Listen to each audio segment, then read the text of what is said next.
televisión, 7, 9 minutos. Y Darcy Quinn, secretos para televisión. Le pegamos a la... Y radio, usted acertó en la terna. Si se hubiera tratado de pronósticos, tenía 5 aclamados. Le pegó a la terna del Consejo de Estado para reemplazar a Antonio Lizarazo en la Corte Constitucional. Desde ayer lo dijo antes de que saliera la terna. En efecto, los nombres fueron los del jurista Jaime Tovar, la única mujer Claudia Dangond Gibson y el tercero Miguel Polo, magistrado auxiliar de la misma Corte. Ahora, ya hay voces que están diciendo que el señor Miguel Polo es el candidato del gobierno, que es el por el cual le va a apostar, que trabaja actualmente en el despacho de Vladimir Fernández y que por eso es una ficha del gobierno. Pues yo le quiero decir que el señor, en honor a la verdad, lleva muchos años en la Corte Constitucional, lleva apenas un año en el despacho de Vladimir Fernández, pero pues porque le tocó, porque él venía con el anterior que era Luis Guillermo Guerrero. Un magistrado de línea muy conservadora, ¿no? Un hombre incluso del Partido Conservador, con jurisprudencias bastante conservadoras en su planteamiento. Muy riguroso, muy serio. Exactamente. Ahora, el candidato real del Consejo de Estado, quien el Consejo de Estado quisiera que llegara a la Corte Constitucional, es Jaime Tovar. ¿Por qué?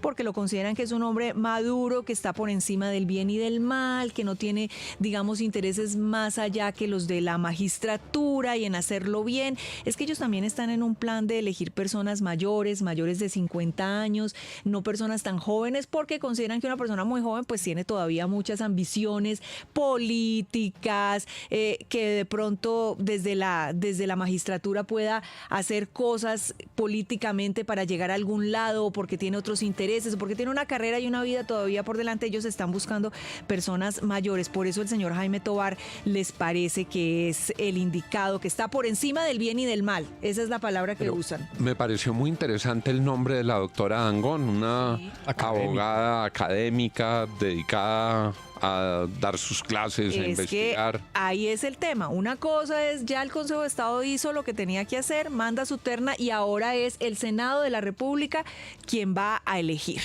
Y el Senado de la República, pues esto va a depender de quiénes son los padrinos, qué partidos están detrás de cada uno, quién le hace campaña a cada quien, a quién va a apoyar el gobierno, a quién le va a hacer campaña al gobierno. Yo tengo la sospecha que a la doctora Claudia Dangond de pronto le va a ayudar Juan Fernando Cristo, porque, digamos, ella había aspirado en el pasado, también había integrado otras ternas.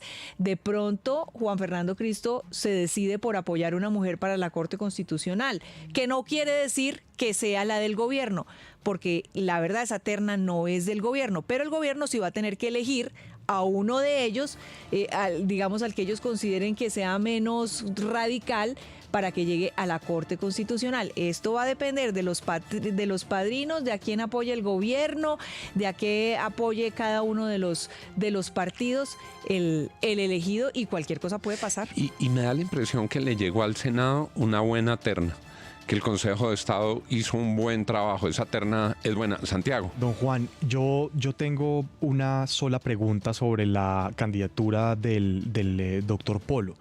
Y es que, en efecto, ayer también buscamos al magistrado Vladimir Fernández para preguntarle, y él nos cuenta que lleva 20 años en la Corte, que llegó ahí en el año 2000, que inició con el cargo más bajo, pero también me parece importante señalar que ha sido magistrado auxiliar del doctor Fernández durante casi año y medio, y eso significa ser el sustanciador de las posiciones de Vladimir Fernández frente a los temas que afectan al gobierno, y todas esas posiciones de Vladimir Fernández pues han sido pro gobierno Petro.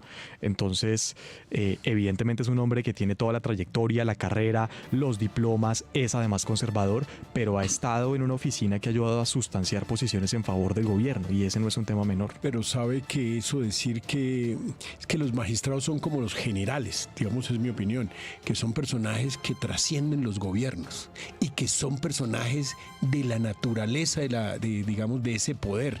Y uno decir que un coronel fue santista, no, son militares, ¿sí me entiende? Y 4 años no son nada. O sea, las lealtades están con su jefe de turno. Así debería Exactamente. Yo estoy de acuerdo con el profe Quijano, con con una salvedad. Pero, claro. Con una salvedad. Y es que al general, el presidente de la República le dice, chao amigo, cuando lo quiera sacar. Y en cambio los magistrados Están por 8 tienen años. periodo fijo y nadie los Son puede solo sacar. 8 años, son solo Entonces 8 años.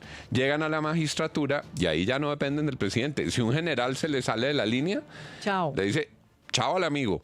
Si un magistrado hace una ponencia que no le gustó al gobierno, o al Consejo de Estado, o a la Corte, o a cualquiera en el panorama internacional, interinstitucional, nadie le puede decir, chao Cuando magistrado. los alumnos juiciosos de prospectiva económica me preguntan cuáles son los cargos más poderosos del país, cuáles son los cargos más influyentes, yo le digo, mire, primero son cargos que yo defino que no tienen jefe. Esos que no tienen jefe son los verdaderamente poderosos. ¿Cuáles son? Y yo le dije, mire, ser magistrado, ser general y ser senador. Esos personajes son absolutamente poderosos. 7:15, los poderosos de las instituciones y el pronóstico anticipado de la terna de Darcy Quinn. Ya regresamos. Las noticias como son en la FM de RCN. Los secretos de Darcy Quinn en la FM de RCN.